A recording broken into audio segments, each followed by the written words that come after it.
안녕하십니까. 자, 이 지금 녹음을 하고 있는 시점은 12월 29일, 2025년이 얼마 안 남았습니다. 자, 2025년을 마무리할 뭔가 좀 따뜻한 영화가 있을까? 아바타 3와 주토피아 2 말고 선택할 것은 없을까? 라가 제가 막 찾다가 이제 정말 어젯밤 11시, 10시 반에 보고 12시 반에 끝나서 잠은 늦게 자가지고 피곤합니다만 그래도 야, 이 정도면 그래도 따뜻한 영화야 라고 생각했던, 하지만 미스터리 물인 척의 일생을 이야기해 보도록 하겠습니다. 옛날에 이런 영화들 꽤 많았는데 요즘에 참 좀 쉽지만, 아까 여기 뭐 미스터리라고 했으면 그래도 이제 뭐 형식적으로 복잡한 뭐 아트하우스 계열 이런 건 아니니까. 그리고 이제 그 헐리우드 배우들이 나와가지고 익숙한 헐리우드를 나와서 이런 이야기를 해주는 영화들이 많았거든요. 판타지면서 요즘에 참 많지 않아요. 자, 이 영화의 연출자는 마이클 플래너건입니다.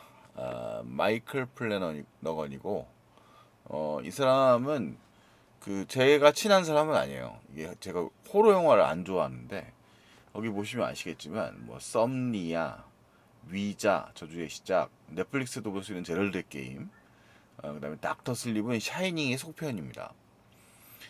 그다음에 이제 이것도 평이 좋았어요. 샤이닝만큼은 당연히 아니지만 스탠리 큐브릭의 영화죠. 전설적인 영화인데 그 영화만큼은 아니지만 그래도 평이 꽤 좋았던 영화였습니다. 그다음에 뭐 TV 드라마도 뭐 이런 어쇼가의 몰락이라든가 이 케이리 같은 것들을 좀 준비하고 있고, 엑소시스트 신작 영화도 준비하고 있다고 하는 그 분위기로 호러 분위기를 이제 잘 만든다는 이 감독에 대한 평은 나쁘지 않아요. 뭐 아주 뭐 걸작을 만드는 감독이다 정도는 아닌데 그래도 마이크 플래너건 영화는 괜찮다 정도의 평을 듣고 있는 마이크 플래너건입니다. 자, 이 사람이 이제 호러물이 아니고 이 척의 일생은 제가 밤 10시 반에 호러물을 보러 극장에 잘 안 갈 것 같거든요. 제가 모든 장르 영화를 대부분 다 좋아하는데 호러물은 원래부터 안 친했습니다. 그래서 잘 안 봅니다. 뭐 물론 걸작 그러면 아까 뭐 샤이닝 같은 영화는 봅니다만, 자 어쨌든 척의 일생이라는 영화입니다. 이 영화는 지금 이게 아마 그 스티븐 킹의 단편이 원작이에요. 스티븐 킹이라고 하면 그 또 역시 80년대 90년대에 그 영화 좀 봤다 하는 분들은 이 사람의 소설을 읽지는 않았어도 이 사람이 만든 영화 이 원작으로 한 영화들은 많이 봤죠. 스티븐 킹은. 그래서 이제 요 작품 목록만 봐도 여기 보시면 뭐 켈이라든가 74년도에 뭐 그다음에 샬렘스로 다 영화가 다 됐어요. 샤이닝, 물론 스탠리 큐브릭 영화 싫어했다고 합니다만 뭐 쿠조, 이게 다 옛날에 만든 패사마트리라고 하는 영화죠. 애완동 공동묘지. 그다음에 뭐 이 미저리, 이런 거. 그러니까 우리 얼마 전에 돌아가신 그 로브 라이너가 이 사람의 이제 스탠바이미라든가 이런 또 서정적인 영화를 또 만들었는데 미저리도 만들었죠. 그런 영화를 만들었잖아요. 제럴드의 게임, 뭐 돌로레스 크레이본, 그다음에 이제 그 유명한 그린마일, 그린마일, 그죠? 그다음 쇼생크 탈출 이런 영화를 다 연출한 사람입니다. 그쓴 사람입니다. 닥터 슬립도 있고요. 샤이닝 속편 이런 식으로 지금도 뭐 열심히 쓰고 있는, 그러니까 이 장르의 거의 거장이죠. 이 호러 장르. 이 사람이 따뜻한 인상에 대한 이야기 같은 것들을 또 많이 써요. 뭐 스탠바이미 같은 것도 그 저기 포 시즌스라는 그 사람의 단편 모음집에 들어있는 그런 이야기인데, 원래는 더 데드라는 작품이었고 이 척의 일생이라고 하는 작품도 아마 단편으로 알려져 있습니다. 올해 미국에서 한 6월쯤 개봉했는데요. 작년에 아마 이 토론토 영화제에서 관객상을 받았어요. 그래서 상당히 이제 어떻게 보면 좀 기대가 있는데 뭔가 홍보 포인트가 안 맞고, 예고편을 보면 이 영화가 도대체 뭐지라는 좀 끌어당기는 매력이 좀 부족한 편이라서 아무래도 좀 이 상품성을 좀 크게 부각시키지 못한 부분이 없지 않아 있습니다. 자, 여기 보시면은 이제 실관람의 평점을 보시면 뭐 7.55니까 뭐 아주 뭐 이게 약간 그 투텀스업 아마 이게 이 뭐 이렇게 이런 건 아닌데 괜 나쁘지 않아? 뭐 이 정도. 평가도 여기 보시면 이제 남선우, 정재현, 박평식, 이용철, 오진우 평론가 다 이렇게 시네이시빌에서 따왔는데 다 세 개잖아요. 이 영화 보고 나쁘다고 말하기는 어려워요. 그러니까 근데 뭐 최고 걸작이야라고 말하기도 역시 어렵습니다. 그래서 어쨌든 뭐 그런 영화다라고 말할 수 있겠고요. 자, 일단 닉 오퍼먼이라는 배우를 지금 가지고 왔는데 이 사람이 이 영화가 좀 나레이션이 많습니다. 닉 오퍼먼이라는 이 배우의 목소리가 그 상당히 신뢰감이 있는 목소리예요. 그래서 마치 이야기를 들려주듯이 뭐 길게 많은 이야기를 전해주고 인물 소개 같은 걸 이제 빠르고 중후한 목소리로 전달해 주는데 그러니까 마치 우리가 소설을 읽는 듯한 느낌을 좀 줍니다. 나레이션이 많으면 그 영화가 별로라고 흔히 얘기하는데요. 무슨 정보를 뭐 특별하게 많이 주기보다는 좀 약간 좀 문학적인 나레이션이 많이 이루어지게 돼요. 이게 크게 영화가 3부로 구성되어 있는데 일단 주의해야 될 점은 장이 3장부터 시작이 됩니다. 3장으로 시작돼요. 챕터 3. 챕터 3였나? 그 하여튼 3예요. 그 다음에 3, 2, 1으로 갑니다. 그러니까 이야기가 원류를 찾아가면서 이제 이야기가 이제 퍼즐이 맞춰지는 구조예요. 미스터리 구조죠. 영화는 이제 이 처음 시작하다 보면 이 사람이 맨 처음에 주인공 등장을 합니다. 이게 뭐지? 원래 주인공은 그 주인공이라도 우리가 들었던 사람은 어 톰 히데스턴인 걸로 아는데 왜 추에테 에지포라고 하는 이제 이 배우가 왜 주인공이지라고 이제 영화 처음에 시작에 의문이 좀 들죠. 이땐 어쨌든 간에 이 추에테 에지포가 마티라고 하는 사람이에요. 이 사람 교사고 고등학교 교사인데 일단 이 학교의 약간 징후가 안 좋아요. 애들 뭔가 인터넷이 안 끊겨. 수업을 하다가 애들도 몇 명 없어요. 근데 뭐 여기서 이제 나오는 정보들이 만만치 않습니다. 막 보면 뭐 캘리포니아가 다 무너져 가고 있다. 세상이 이제 멸망할 망조가 된 거죠, 망조. 망조가 들어가지고 있는 상태인데 좀 뜬금없지만 이 광고판만 갑자기 등장을 해요. 그래서 이 사람이 누군지는 아무도 몰라. 이 주인공 마티도 모르고 영화에 등장인물들 그 3부죠. 맨 앞에 있는 에피소드에 있는 영화에는 앞부분에는 이 사람이 누군지 아무도 몰라요. 그 이제 그 정체가 이제 밝혀지는 거는 이제 뒤로 가는 건데 여기 이제 이분도 꽤 이름이 있는 분인데 이 누구죠? 이 사람이 그 코미디 배우인데요. 이름을 모르겠네요. 네. 하여튼 요 배우 아시는 분들 정보 주시고요. 찾으면 자, 하여튼 이 사람 잠깐 나와요. 이 사람도 카메오처럼 잠깐 등장하는데 그러면서 이 광고판 봤어? 뭐 이런 얘기를 갖다 이웃집 남자거든요. 이 마티의 최테레지포의 그래서 그 남자 이제 그런 얘기를 나누면서 이제 이 망조된 얘기, 뭐 싱크홀이 크게 생겨가지고 뭐 길을 돌아오는데 뭐 되게 힘들었다, 뭐 이런 얘기가 쭉 나오고요. 그 다음에 이 사람이 이제 결국은 이제 마티가 맨 처음에 이제 나오는 장면에서 인터넷이 망하고 있고 그러면서 학부모 상담을 하는 장면이 나오는데 학부모들이 모두 다 이제 걱정하는 거는 인터넷이 안 되고 세상이 이제 뭐 아무것도 안 된다는 얘기를 쭉 늘어놓는 거예요. 그래서 이게 점차 어떤 것을 이게 사실 은유거든요. 이 3장이라고 하는 거는. 자, 그러면서 영화는 이제 어쨌든 이 나름의 스토리텔링이 있습니다. 근데 그것이 이제 은유긴 하지만 자, 어쨌든 이 마티가 이혼을 했어요. 그래서 이혼을 해가지고 이 카렌 길런이 연기하는 펠리시아라고 하는 그 병원 간호사죠. 이 간호사와 이제 연락을 하게 됩니다. 뭐 이제 하나하나 아까 얘기했던 대로 인터넷이 끊기고 그 다음에는 TV도 안 나오고요. 그 다음에 이제 저기도 안 나와요. 저기 뭐야 전화도 안 돼요. 점차. 근데 여기서 이제 영화는 사실 여기 이제 이 앞에 에피소드를 잘 봐주는 게 사실 뒤에 에피소드를 보면서 퍼즐을 맞추는 재미가 있습니다.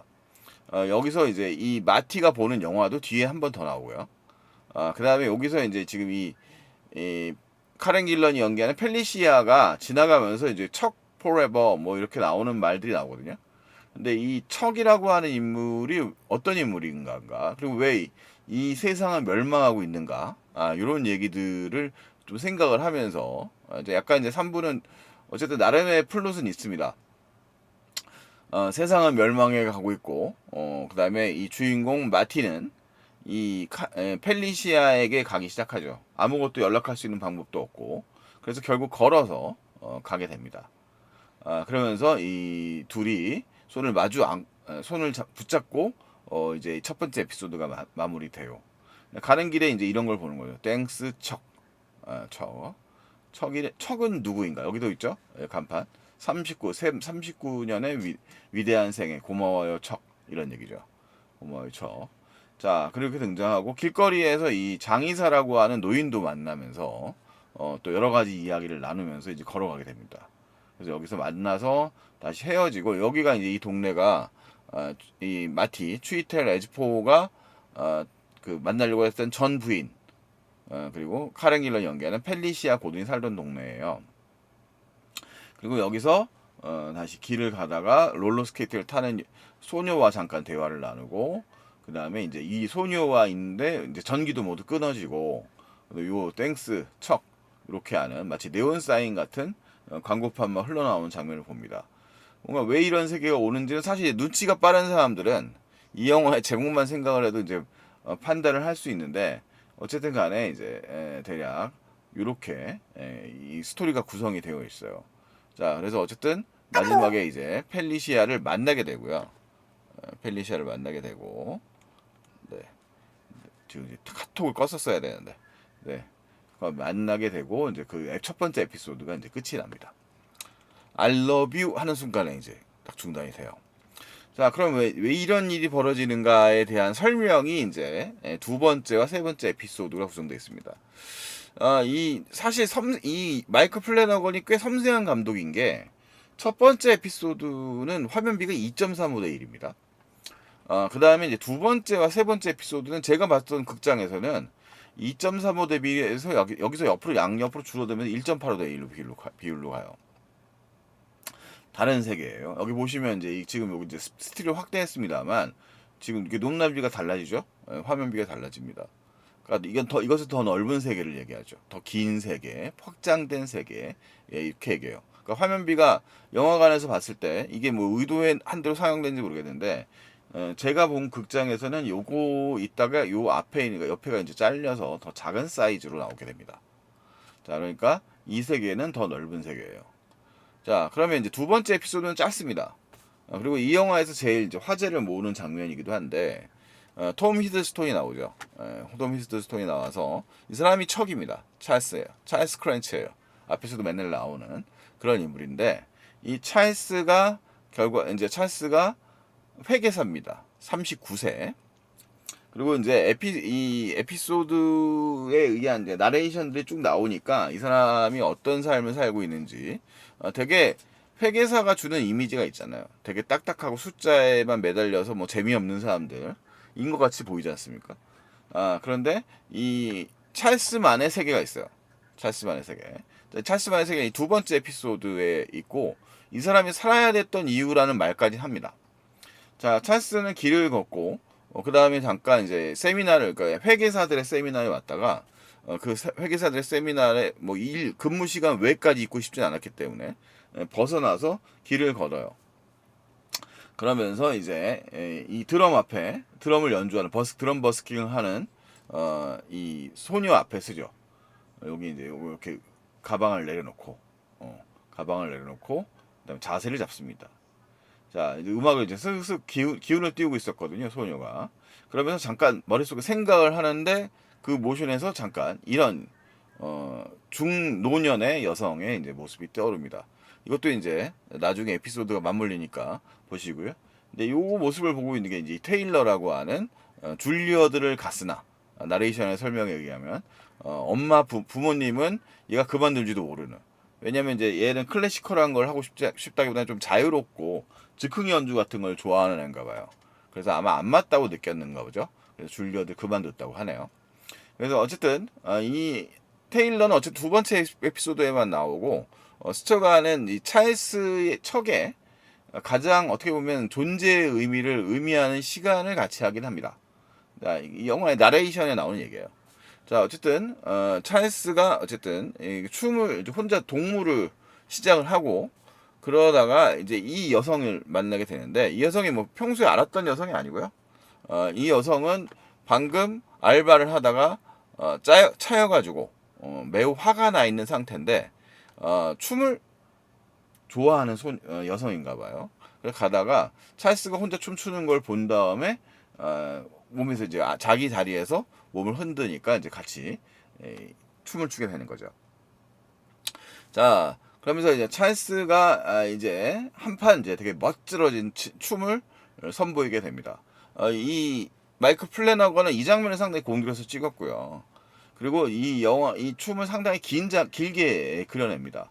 갑자기 되게 뜬금없어 보이는 장면이죠. 찰스는 그냥 회계사였고 길을 걸어가다가 마치 뮤지컬의 한 장면처럼 어떻게 보면 연출된 듯한 느낌으로 즉흥 춤을 추고 그 다음에 역시 또 길을 걸어가던 여성이 이제 또 어울려서 춤을 추게 되는 거였어요. 그리고 이들은 이제 일종의 이 여운이 너무 길게 남아서 이 드럼을 치는 드럼을 치는 친구랑 이 여성은 뭐 생판 처음 보는 사람인데 셋이서 이제 잠깐 공원 가서 이야기도 나누고 그 다음에 역대급으로 벌린 버스킹에서 번 돈도 나눠서 주고 테일러라고 하는 저 드러머가 그러면서 이제 헤어집니다. 그냥 쿨하게 어떻게 보면 뭐 빠이빠이는 아니지만 여운은 많이 남지만 어떤 관계도 아니었던 사람들인 거죠. 그래서 그 순간의 기억들을 이제 어떻게 보면 자기들 인생에서 가장 빛날 수도 있었던 순간을 떠올리면서 이제 헤어지게 됩니다. 자, 그러면서 영화는 이 순간을 위하여 찰스가 삶의 의미를 보냈을지도 모르겠다라는 말을 합니다. 사실 뭐 그럴 수 있죠. 우리가 어떤 빛나는 순간은 그 한순간일 수 있으니까요.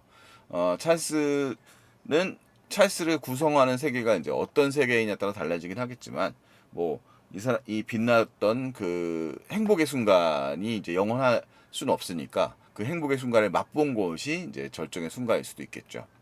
그리고 이제 에피소드 2였죠. 춤추는 장면이요. 그러니까 히드스톤은 생각보다는 영화에서 이제 주인공인 척의 이제 39세의 역할을 연기를 하는 건데 그 외에는 이렇게 많이 출연하지 않아요. 그러니까 이 에피소드 2를 책임지는 거고 에피소드 1으로 가게 되면 이 어린 나이에 이제 척의 일생이 등장합니다. 말 그대로 척의 일생은 별로 어떻게 보면 그 죽음과 맞닿아 있어요. 그 척은 이 여성이 등장합니다만 이 여성이 엄마인데 뭐 잠깐 나옵니다. 척은 이제 영화의 나레이션에 보여주지 않습니다. 할아버지 할머니랑 있는 상태에서 자기 동생인 딸을 뵌 상태의 아빠 엄마가 밖에 있는 상태에서 교통사고로 사망합니다. 그래서 척은 이제 어렸을 때부터 할머니와 할아버지와 함께 이제 자라게 되는 거죠. 할아버지는 회계사였고요. 할머니는 춤을 좋아하는 여성이었어요. 그러니까 이 척의 세계를 구성하고 있는 춤과 숫자는 모두 이 할아버지와 할머니의 영향을 받았다고 할 수 있습니다. 그것이 일종의 우주를 구성하는 것이기도 하고요. 영화는 이제 그러면서 이 이야기들의 이제 퍼즐을 완전히 이 세 번째 에피소드이자 척의 일생에 대한 이야기를 다루면서 이제 앞에 두어졌던 두 에피소드에 대한 퍼즐을 풀어나가게 됩니다. 자, 영화에서 이제 뭐 생각나는 대로 이야기를 하자면 척이 이제 춤을 추죠. 이 춤을 추는 것은 바로 그때 척이 두 번째 에피소드에서 떠올렸던 그 모습은 할머니죠. 사라의 그 평소의 행동이 있어요. 사라는 락앤롤을 틀어놓고 춤을 추는 걸 좋아하는데 척과 함께 같이 어울려서 춤을 춥니다. 그래서 이 척은 어렸을 때부터 춤을 할머니에게 맨날 배우면서 살았던 친구였던 거죠. 그래서 이 척이 그 학창 생활을 신나게 보낼 수 있게 만드는 주요 요인이었어요. 그래서 뭐 딱딱하게만 살았지 않고 춤을 추는 인물인데 이 배우가 누군가 했더니 되게 우아한 이 여성이 이제 미아 사라라고요.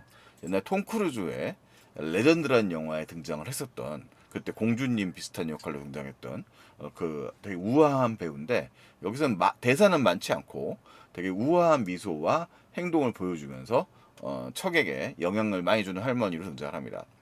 근데 그 할머니도 돌아가시죠. 돌아가시죠. 자, 그리고 이제 이 척의 세계를 구성하는 이야기들이 이제 나옵니다. 여러 가지 이 앞에 에피소드들이 나오는데 척에게는 무능력한 담임 선생님이 있었어요. 11살 척이죠. 이 척에게는 이 아이들이 휘트먼의 시를 읽어주는 이 선생님의 낭독을 아무도 관심이 없어 합니다. 근데 이 사람이 히피스럽고 되게 착한 사람, 이렇게 착한 사람이지만, 그러니까 애들이 휘두를 수 있을 만한 그런 게 없는 사람이었던 거죠. 근데 휘트먼의 시가 언제 나오느냐? 첫 번째 에피소드의 맨 앞부분에 휘트먼의 시를 낭독하는 장면으로 나와요. 그래서 그러면서 이 영화에서 지금 이 선생님이 뭘 좀 불쌍하게 여긴 척이 다가가서 뭐 이런저런 얘기를 나누는데 네 사이에 이 손에다가 네 머릿속에 여기 오고 이 사이에 뭐가 있는 줄 아니 그러는데 그 안에 이제 이 영화의 예고편도 나옵니다만 우주가 있단 말을 합니다. 자, 이 영화에 이제 이미 이쯤 오면은 이제 여러분들이 힌트를 얻으셨겠죠. 이 영화의 제목은 라이프 오브 척이에요. 자, 첫 번째 에피소드는 어떤 어떤 공간이 나오는데 척이 구성한 우주의 공간이죠. 척이 살고 있는 세계예요. 그러니까 그 공간을 구성하고 있는 건 이 앞에 세 번째 에피소드까지 보여지는 속에서 보여주는 척이 만나는 사람들이 이제 그 첫 번째 에피소드에 다 등장을 하는 겁니다. 그것이 재구성되어 있는 거죠. 그리고 척이 살고 있어 경험했던 세계들과 가치관들이 투영되어 있습니다. 그래서 그 사람들이 했던 말들 같은 게 투영이 돼요. 그러니까 가령 앞에 첫 번째 에피소드에서 추에타 에지포가 마티 앤더슨이 이 멜레 펠리시랑 전화를 하면서 이 뭐 우주에 대한 하는 얘기였습니다. 그러니까 우리가 인간의 이제 멸망을 얘기하는 거니까 앞부분에서 그렇다면 인간은 언제 만들어진 거냐? 그러면 12월 마지막 날에 인간이 뭘 했었느냐? 뭐 마지막 날에 많지 않은 시간 속에서 뭐 자기가 뭐 여러 가지 활동을 하며 살았다는 얘기 같은 걸 해요. 근데 그 얘기가 이제 이 세 번째 에피소드에 보면 이제 TV에서 마티가 이 주인공이죠. 척이 들었던 이야기들 같은 것들이 이제 그 대사로 옮겨진 것이죠. 그리고 이제 할아버지나 이런 사람 뭐 저기 그 영화에 보면은 이제 앞부분에 나왔던 뭐 그 한 에피소드에서 장의사 할아버지가 이 자전주기에 대해서 하는 얘기 같은 게 있어요. 그러면 이제 하루는 사실 24시간이 정확하게 떨어지는 건 아니다. 뭐 이런 얘기죠. 그래서 과거에는 뭐 시간이 좀 모자랐다가 뭐 늘어나기도 하고 뭐 이런 얘기들을 하게 되는데 그 얘기가 이제 역시 또 이 세 번째 에피소드에서 어디선가 흘러나왔던 했던 얘기들이죠. 등장인물들이 했던 얘기들이 나옵니다. 그리고 첫 번째 에피소드의 주인공인 추에타 에지포는 여기서는 이제 이 세 번째 에피소드에서는 이 척과는 직접적 연관성은 없는데 척이 댄스 파티의 장면과 그다음 학교에서 봤던 선생님 중에 한 명이고요. 그다음 카렌 길런이 연기하는 펠리시아 고든도 이제 행사를 도움으로 주러 왔던 아마 교직원 같은 사람인 것 같아요. 자, 어쨌든 간에 이제 이 상황에서 할머니도 돌아가시게 됩니다. 어느 날 갑자기. 그러니까 죽음은 그냥 찾아오니까요. 죽음은 찾아오게 되고 그 옆에 이제 마크 해밀입니다. 스타워즈에 마크 해밀이 나오는 할아버지가 남게 되는데 이 할아버지의 또 영향이 나오는데 할아버지가 이 숫자에 대해서 얘기하고 숫자가 어떻게 쓰이는가에 대한 이야기들 같은 걸 해요. 제가 숫자에 굉장히 약한데 그러면서 이 숫자의 가치 이런 것들에 대해서 설명하는 이야기가 나옵니다. 그래서 이 척이라고 하는 인물이 이 주인공이죠. 이 척이라는 인물이 회계사가 이제 되는 어떤 모티브를 주기도 하는 거죠. 자, 그래서 이 척의 세계는 사실 춤과 숫자인데 춤과 숫자라고 하는 건 일과 예술이죠. 일과 사랑이고요. 그것들이라고 볼 수 있으니까 사실 인간의 인생의 거의 전부라고 말할 수도 있을 것 같아요. 이게 축약해서 설명하자면. 근데 영화에는 얘기한 것처럼 이제 이 그레이트 39 years니까요. 위대한 39년을 살았던 이 척이라는 인물에 대한 세계를 얘기하는 거거든요. 그래서 척의 그의 세계가 원더풀하고 위대하고 그레이트했던 그런 세계다. 충분히 존중받을 만한 세계였고 그 위대했던 순간 중에 가장 빛나는 순간이 이제 두 번째 에피소드였던 거죠. 어떻게 보면 별거 아닌 거예요. 우리가 뭐 위대한 거지만 뭐 우리가 보통 사람들 이게 사실 개인이라고 하는 존재가 세계를 인식하고 우주를 인식하는 것은 결국 자기의 목숨의 범위 내에 있는 거니까 이 영화 이 매력적인 이야기가 주장하고 있는 것처럼 한 사람의 죽음이란 우주의 멸망일 수도 있는 것이죠. 그래 그것을 이제 형상화한 영화입니다. 척의 일생이라고 하는 영화는. 그래서 이 과거로 돌아갔을 때 척은 이제 그 자기의 삶의 구성을 이제 총체를 보는 거죠. 할머니는 민지 돌아가셨습니다만 할머니한테 배웠던 춤을 통해서 척은 이 댄스부의 중심 인물이 돼요. 그래서 이 댄스부의 몇 안 되는 요 아마 이제 척이 자랄 때쯤에는 여기 보면 알겠지만 남자애들 몇 명 없지 않습니까? 그 남자애들로서 여기서 뭐 왈츠를 추며 왈츠도 추고 뭐 이미 모든 춤을 배우게 되죠. 그러니까 이 소녀가 이제 춤을 제일 잘 추는 소녀인데 이 댄스 파티의 기억 같은 것들을 이제 이 얘기를 해주면서 설명을 하게 됩니다. 이야기를 하면서 이 하나의 뭔가 성취를 이룬 순간에 우주를 바라보고 그 안에서 행복을 얻었던 척의 순간들을 다루고 있는 것이죠. 영화에 또 흥미로운 요소들도 사실 좀 미스터리적인 요소들도 있어요. 그러니까 여기 보면은 지금 이 장면에서 할아버지가 지금 이 척을 붙잡고 있는데 이 한 다락방을 올라가지 못하게 하거든요. 근데 할아버지가 본 게 있습니다. 그 할아버지가 봤던 것은 이제 결국은 예상된 그 죽음이죠. 미래에 대한 죽음인데 그 죽음에 대해서 역시 이해하고 준비를 하고 있는 할아버지의 모습을 봅니다. 근데 그 죽음 역시도 어떻게 보면 다가온다는 건데 영화의 마지막에서 척도 뭔가 보게 되죠. 그러면서 이 영화가 대략 마무리가 됩니다. 그래서 그 영화는 상당히 이제 그 어떻게 보면 미스터리한 이야기지만 상당히 어떻게 보면 따뜻하고 인생이고 한 사람의 인생에 대한 그 애정이 들어가 있는 그런 영화라고 말할 수 있어요. 그래서 그 영화를 구성하는 방식이 이 삶의 이제 신비로움 같은 것들에 대한 좀 예찬이죠. 그러니까 어쨌든 짧은 인생을 산 가상의 인물이겠죠. 척이란 인물의 이야기를 재구성해서 보여주고 그가 구성했던 우주도 이제 첫 번째 에피소드에 보여주면서 우리의 이제 삶의 가치에 대해서 한 번쯤은 생각해 볼 만한 그런 영화고 우리가 삶의 소중함에 대해서 한번 또 생각해 볼 만한 영화니까 사실 이 요즘에 현대인의 삶이라고 하는 게 굉장히 어떻게 보면 좀 더덥잖아요. 그러니까 뭔가를 삶의 그 순간들을 다 스쳐보내고 모든 것들을 이제 잃어버리고 정말 중요하고 감정적이고 사랑해야 하는 순간들을 놓쳐버리는데 적어도 척은 그렇게 살지 않았어요. 이 영화를 보면 그러면서 어떻게 보면 뭐 불행이 곳곳에 있었고 이 영화 속에서 척의 에피소드에 보면 이제 척이 사랑하는 사람들을 모두 떠나보내야 되는 상황이 되는 거죠. 뭐 어떻게 보면 자연스러운 일이기도 합니다.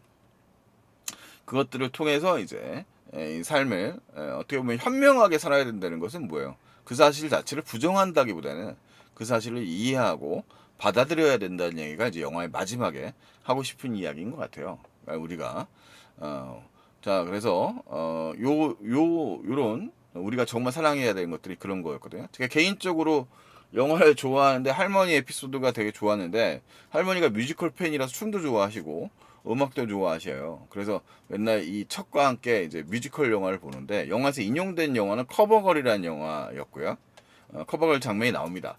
그 다음에 뭐 여러 가지 웨스트 사이드 스토리라든가 뭐 옛날에 뭐 싱잉 인 더 레인이라든가 이런 영화들 같은 것들이 이제 제목만 이래도 언급이 되거든요. 그러니까 그런 것들이 결국 우리가 삶을 이제 춤이라든가 이런 것들 음악이라든가 우리가 이제 같이 이 가족들 그리고 곁에 있는 사람들에 대한 사랑 이런 것들이 정말 이 짧은 순간들이죠. 그러니까 우리의 우주라고 하는 것은 결국은 우리의 수명의 범위 내에 있을 뿐이에요. 그렇다면 거기서 우리가 정말 지키고 뭔가 사랑해야 되고 하는 것들은 무엇일까라는 생각들을 이 영화를 보면 한 번쯤은 해볼 수 있지 않을까요? 적어도 이 영화에 여운이 남는 사람들이라면 뭐 그런 영화라서 모처럼 좀 기분 좋고 영화가 어렵지 않고 편안하게 볼 수 있는 영화고 음악이라든가 이런 것도 아름답고요. 뭐 배우들도 상당히 연기를 다 잘하는 배우들이 또 나와서 뭐 아주 무슨 감정적으로 막 괴롭히는 막 그런 뭐 열연이라기보다는 되게 안정적이고 편안한 연기들을 하기 때문에 상당히 좋게 본 어떻게 연말을 보내기에는 좋은 영화가 아닌가라는 생각을 하면서 영화를 감상했습니다. 척의 일생 여러분도 한 번쯤 편안한 마음으로 보실 수 있으면 좋겠는데 상영하는데 별로 없더라고요. 이상 쇼마 시네마였습니다. 다음에 나중에도 한번 보세요. 척의 일생 그냥 편안한 영화입니다. 어떻게 보면 조금 삶을 좀 이렇게 좀 돌아보고 생각해보게 하는 그런 좀 어른스러운 영화이지 않은가 싶어요. 이런 영화들이 좀 많이 성공을 했으면 좋겠는데 그렇지 못하겠고요. 아까 제가 누군지 모르겠다고 그랬던 사람이 누군지 생각이 났습니다. 요 앞에 첫 번째 에피소드에 잠깐 등장하는 인물은 예고편에 나오는 바람에 생각을 했는데 매튜 릴라드라는 배우입니다. 매튜 릴라드 이 사람입니다. 네, 매튜 릴라드 이 사람입니다. 네, 코미디 영화에 많이 나왔던 사람이죠. 자, 그런 인물이었다. 앞에 던졌던 퀴즈 끝까지 보는 분들 별로 없을 텐데 찾아보지 않고 그냥 쭉 보시면 제가 찾았다. 여기까지 하겠습니다. 소만 씨네였습니다. 다음에 또 찾아뵙고요. 좋은 영화가 많이 나오는 행복한 세계가 됐으면 좋겠습니다. 이상입니다.